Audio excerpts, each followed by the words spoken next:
The apartment was quiet except for the gentle hum of the ceiling fan and the occasional flicker of light from my laptop screen. It was past midnight, and I was finishing up some client emails. Logan had texted me hours ago, a simple goodnight red heart hash from 3 time zones away, and I hadn't even replied. I don't know why. Or maybe I do. I just didn't feel like pretending everything between us was still as warm as it used to be. I heard the front door open, followed by the unmistakable thud of boots on the hardwood floor. Tyler was home. Again, late. Again, probably drunk. I stayed quiet, half hoping he'd stumble into his room and sleep it off. But the footsteps drew closer, then paused at the edge of the living room. "Yo," he slurred. I looked up. He was standing there in his leather jacket, hair a mess, eyes glassy. But even in that state, he looked annoyingly good. He always did. That was the problem. "Rough night?"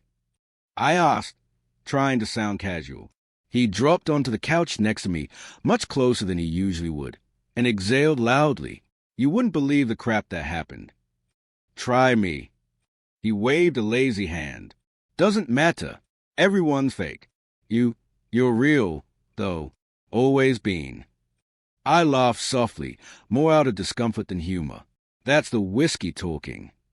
"Nah, man, it's the truth." He tilted his head, squinting at me like he was trying to see something through fog. "You know I trust you, right?" I nodded, unsure what to say. My chest tightened. I hated when he got like this, open, affectionate, like he forgot for a moment that I was a gay roommate who always played it cool. He slouched low on the couch, his head barely grazing my shoulder. "Can I stay here for a bit?" "Just for a sec." His voice softened. "Can I lay here? On you." I froze. "What?" "I dunno. You feel safe, warm." His eyes were half closed now. "I just need to stop thinking." I looked at him, the straight man I'd lived with for over a year, who joked about girls and talked about gym routines and sometimes walked around shirtless like it meant nothing. I had always kept my boundaries, never flirted, never hinted. But now he was asking to lay on my chest like we were something else, like we existed in a different version of this story. "You're drunk, Ty." "I know. Doesn't mean I don't mean it." Before I could stop him, he shifted sideways, gently resting his head against my chest. His body was warm, solid. His arm dangled over my waist like he'd done this 100 times. I didn't move. I couldn't. My heart pounded so loudly I was sure he could hear it. This wasn't just physical contact. This was a boundary crumbling. I stared at the dark TV screen, the reflection of our entangled silhouettes barely visible. My hand hovered in the air, then slowly rested near his shoulder. Not touching, just there. A single inch of space that held all the guilt in the world. Because this wasn't Logan. Logan, who'd been my boyfriend for 2 years. Logan, who now lived across the country and always seemed too tired to talk. We were supposed to be solid, but lately our calls were routine, our messages short, our passion faded. And here was Tyler, unconscious or maybe not, trusting me with something he didn't even understand. I should have moved. I should have shaken him off, reminded him of who we were, and weren't. But I didn't. I sat there, letting him stay, watching the hours crawl by on the microwave clock across the room. I told myself it didn't mean anything. That it was just comfort, that he wouldn't even remember in the morning. But part of me, a part one didn't want to admit existed, wanted him to remember. And I hated myself for that. So I sat there in the dark, with someone else's heartbeat against my chest, and let my silence become its own kind of betrayal. The morning light filtered through the blinds, soft and golden. I was already awake, still in the same spot on the couch, barely having moved all night. Tyler's head was still resting on my chest, his breath slow and even. The weight of him, there was a strained comfort and a crushing guilt all at once. I stared at the ceiling, wondering what line I had just crossed, or allowed to be crossed. It was easy to tell myself that nothing happened. No kiss. No touch beyond what could be explained away by sleep or alcohol. But the truth sat heavy on me. I could feel it like a bruise just under the skin. He stirred, groaning softly. Then his body tensed, like he suddenly realized where he was. His head lifted, his eyes squinting, confused. "Shit, he mumbled. Did I fall asleep here? I nodded, careful not to look directly at him. Yeah. You crashed hard. He sat up slowly, rubbing the back of his neck. Damn, I was that drunk. You were out of it, I said, trying to sound light. You don't remember? Bits and pieces. I remember coming home, sitting here, talking to you, maybe. That's about right, I said, lying. He blinked a few times, then stood up, stretching. Sorry, man, that was probably weird. No worries, I said too quickly. We all need a place to land sometimes. He looked at me then, really looked. His eyes lingered for a moment too long, like he was searching for something beneath my words. Then he gave a small nod and walked off to the bathroom, muttering something about needing a shower. As soon as he disappeared, I exhaled hard. My phone buzzed beside me. Logan. Morning sunshine. Slept okay? I stared at the message. My thumbs hovered over the screen. I could lie. I could tell him I'd had a quiet night, watched some shows, went to bed late. But instead, I just put the phone down. Logan and I used to talk all the time. Voice notes, memes, inside jokes that made no sense to anyone else. But lately, our connection felt like a phone line was static, like we were both talking, but neither of us was really hearing the other. He wanted to visit in a few weeks. I had said sure, but now I wasn't sure of anything. Later that afternoon, Tyler and I ended up in the kitchen at the same time. He was making a sandwich.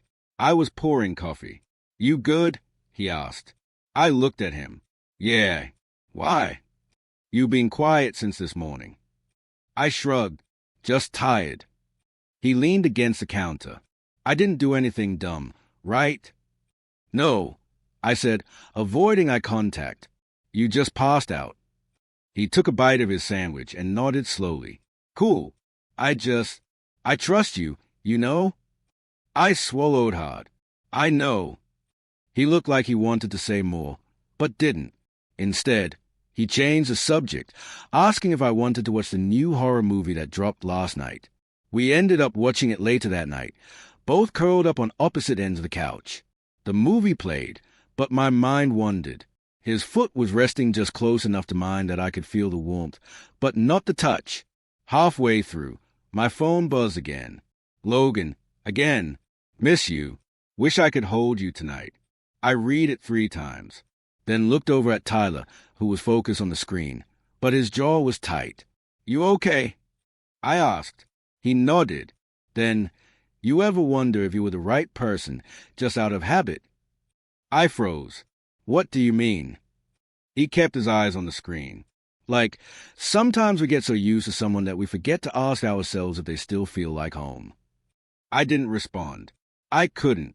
The silence stretched between us like a string pulled too tight. After a while, he stood up. I'm calling it a night. Thanks for the movie. As he turned to go, I said softly, Ty? He paused, looking back. Last night, you said something. Something about feeling safe. He nodded. Yeah, I meant that. Then he disappeared down the hall, leaving me with the glow of the TV and the storm that had started to brew quietly inside me. The following days passed like fog. We didn't talk about that night again. Tyler went about his routines. Jim, wake, scrolling endlessly on his phone. I pretended everything was normal too, but my mind replayed that moment on the couch like a loop I couldn't turn off. The way he looked at me, the way he said he felt safe. It haunted me, not because it scared me, but because it made me want more. Friday night came, and the rain started just after sunset.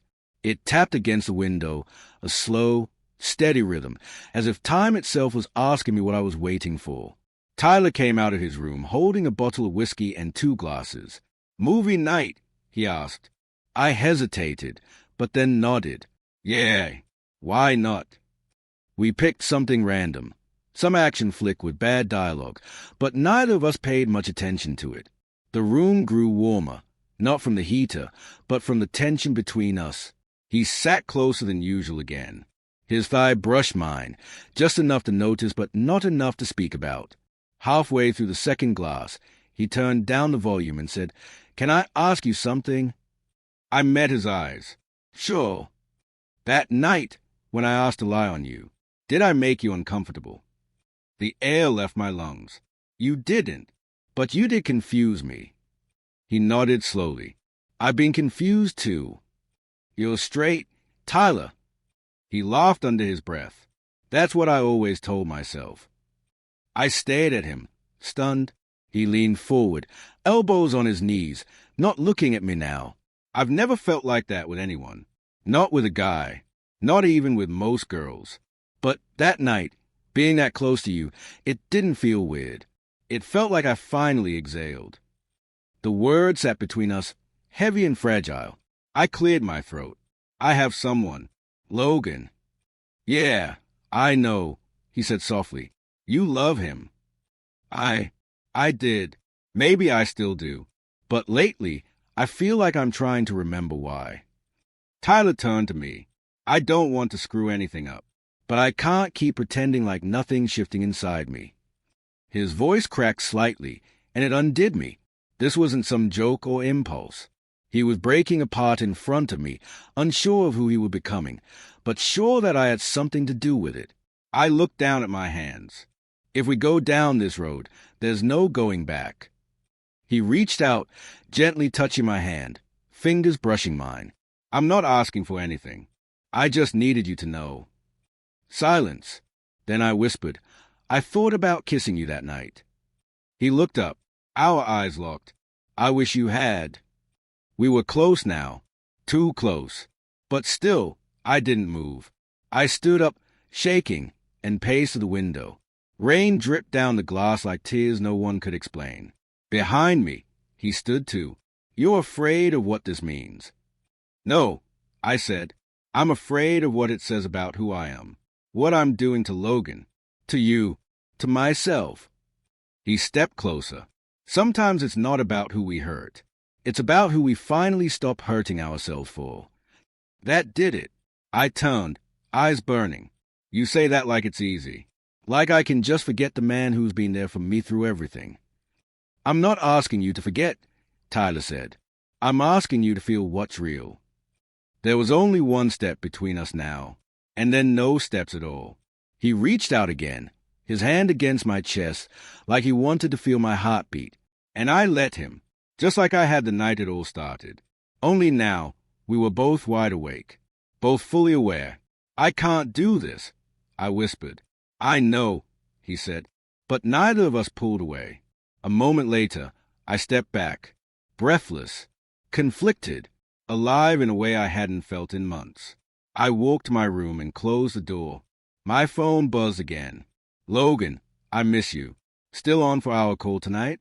I stared at it. Typed, we need to talk. But I didn't hit send. Instead, I sat on the edge of my bed, listening to the sound of the rain and Tyler's footsteps fading into his room. The space between us had changed forever. And no matter what happened next, we'd both cross into something we couldn't undo.